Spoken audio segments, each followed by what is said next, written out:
It started as a rumor. Everyone at school had heard about the so-called forgotten tunnel under the old wing of the building, but no one really believed it existed. The story was passed down from seniors to freshmen, a tale of secret passages built during the town's early days.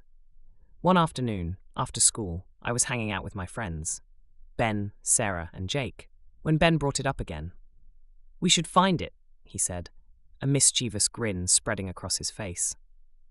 I laughed it off at first. Yeah, right, like there's really a tunnel under the school. But the more we talked about it, the more curious we all became. The legend said that it connected the school to an old, abandoned factory on the outskirts of town. And if it was real, we had to see it for ourselves. The next day, we decided to stay after school and search the old wing. The place was practically falling apart. Half of it closed off due to safety hazards, but that didn't stop us. We snuck into the maintenance corridor near the boiler room, where no one ever went. Dust covered everything, and the air was thick and stale. "What exactly are we looking for?" Sarah asked, her voice echoing in the empty hallway. "A door, a hatch, something that leads underground," Ben said, already shining his flashlight at the floor. It was Jake who found it first. Behind a stack of old chairs and forgotten supplies was a metal grate embedded in the floor. The edges were rusted, but when we pulled on it, the cover lifted with a groan of old hinges. Beneath it, a narrow set of stairs descended into darkness. We hesitated for a moment, the realization of what we'd found sinking in. "You sure about this?" Sarah asked, her flashlight flickering. "We've come this far," Ben said, already starting down the steps. I followed close behind, with Jake and Sarah bringing up the rear.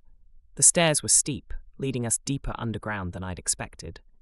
As we descended, the temperature dropped, and the air became damp. The tunnel was long and narrow, the walls made of old bricks, some of which had crumbled with age. The further we went, the more I regretted coming. My flashlight barely cut through the darkness, and I couldn't shake the feeling that we weren't alone. After what felt like forever, we reached a wider section of the tunnel. There were old pipes running along the ceiling, and the floor was uneven, covered with debris. "This place is ancient," Jake muttered, kicking aside an old piece of wood. Suddenly, Sarah stopped. "Guys, look at this." She pointed to the wall where something was etched into the bricks. I stepped closer, and my stomach dropped when I saw what it was. Names. Dozens of them, scratched into the walls with dates beside them. The most recent name was from nearly 50 years ago. "What is this place?" I whispered. Ben stepped forward, his face pale. "I don't know, but I don't think we should be here anymore." That's when we heard it, a distant sound, like footsteps coming from deeper in the tunnel. We froze, listening. The sound of footsteps echoed off the walls, slow and deliberate. "We need to get out of here," Sarah said, panic rising in her voice. "What if it's just another tunnel?" Jake asked, trying to sound calm but failing. Ben shook his head.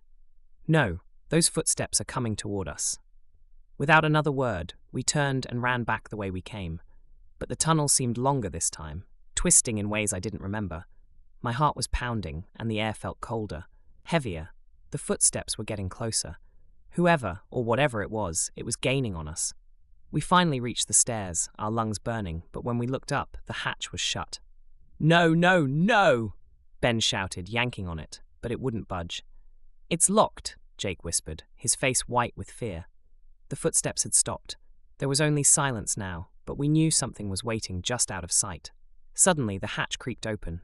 A hand reached down, Mr. Donovan, the school's janitor. "What the hell are you kids doing down there?" he growled, pulling us up one by one. We didn't look back. As soon as we were out, the hatch slammed shut behind us with a deafening thud. "You should have left that tunnel alone," Mr. Donovan muttered. "Some places are better forgotten." The next day, police swarmed the school after Mr. Donovan reported what we'd found. They searched the tunnel and uncovered something horrifying: remains.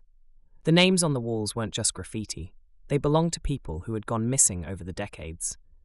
As we watched from a distance, the police led Mr. Donovan away in handcuffs. The realization hit us. He had known all along. The tunnel wasn't forgotten.